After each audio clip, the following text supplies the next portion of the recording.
السلام علیکم to class, امید ہے کہ آپ سب خیریت سے ہوں گے۔ آج ہم اردو کا تیسرا سبق پڑھنے جا رہے ہیں اور اس سبق میں ہمارے پاس ہے ہماری حمد کے مشقی سوالات۔ تو پچھلے سبق میں ہم نے اس کے سوالات کے جوابات دیے تھے اور آج ہم کیا کرنے جا رہے ہیں، الفاظ متضاد۔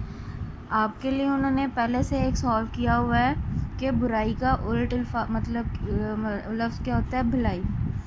تو برائی مطلب کسی کے ساتھ برا کرنا، بھلائی مطلب کسی کے ساتھ اچھا کرنا۔ اس طرح ہمارے پاس نیکی ہے، نیکی کا مطلب کسی کے ساتھ اچھا کرنا، تو اس کا الٹ کیا ہوگا، بدی۔ تو ہم نیکی کو کریں گے بدی کے ساتھ، بدی کا مطلب برے کام۔ نیکسٹ ہمارے پاس ہے امانت۔ امانت مطلب جیسے کوئی آپ کے پاس اپنی کوئی چیز رکھواتا ہے، اس کو امانت کہا جاتا ہے، تو اس کا الٹ کیا ہوگا، خیانت۔ تو ہم امانت کو ملائیں گے خیانت کے ساتھ۔ تو خیانت کا مطلب کیا ہوتا ہے کہ اگر آپ کے پاس کسی نے کوئی چیز رکھوائی ہے، اس میں سے آپ اس چیز کو استعمال کر لو یا اس چیز کو آپ کچھ بھی کر لو، تو وہ امانت میں خیانت کہلایا جائے گا۔ نیکسٹ ہمارے پاس ہے دشمن۔ دشمن تو آپ کو پتہ ہی ہے کہ وہ جو ہمارا برا چاہتا ہے اس کو دشمن کہا جاتا ہے، تو اس کا الٹ کیا ہوگا، یہاں پہ دیکھیں گے دوست۔ تو دشمن کو ہم ملائیں گے دوست کے ساتھ۔ دوست مطلب جو ہمارا بھلا چاہتا ہے، جو ہمارے لیے اچھا سوچتا ہے، جو ہمارے ساتھ رہتا ہے۔ نیکسٹ ہمارے پاس ہے سچ۔ سچ مطلب آپ کو ہمیشہ بتایا جاتا ہے، کلاس میں بھی ہم بتاتے ہیں کہ ہمیشہ سچ بولنا چاہیے، اور سچ بولنے کا فائدہ کیا ہے، اللہ تعالیٰ خوش ہوتا ہے۔ تو اس کا الٹ ہمارے پاس کیا بچا پھر، جھوٹ۔ اور یہ بھی آپ کو پتہ ہے کہ جھوٹ نہیں بولنا چاہیے، گناہ ملتا ہے، اللہ تعالیٰ ناراض ہوتا ہے، تو سچ کا الٹ کیا ہوگا، جھوٹ۔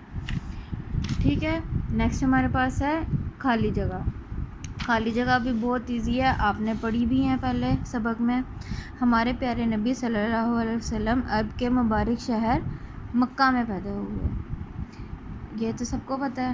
اس کے بعد ہے ہمارے پیارے نبی صلی اللہ علیہ وسلم کو بچپن ہی سے بری باتوں سے نفرت تھی۔ ہم سب کو بری باتوں سے نفرت ہوتی ہے، کسی کو بھی بری باتیں اچھی نہیں لگتی۔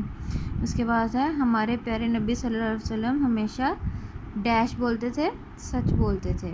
یہ بھی سب بچوں کو پتہ ہے کہ حضور پاک صلی اللہ علیہ وسلم نے کبھی بھی جھوٹ نہیں بولا تھا اپنی پوری زندگی میں۔ اس کے بعد ہمارے پاس ہے حضرت محمد صلی اللہ علیہ وسلم فرماتے ڈیش میں کبھی خیانت نہ کرو۔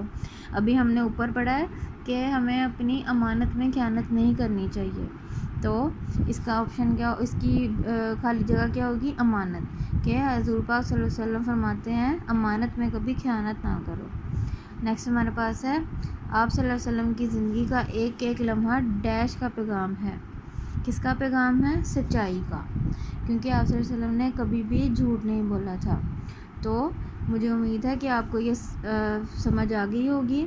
آپ نے اس کو اپنی بکس میں نوٹ کرنا ہے اور اس کو یاد کرنا ہے، اپنی ماما کو، اپنی بہن کو، اپنے بھائی کو سنانا ہے، تاکہ جب آپ اسکول آئیں واپس آپ کو اچھی طرح یاد ہو، آپ کا پیپر بہت اچھا ہو۔ خدا حافظ۔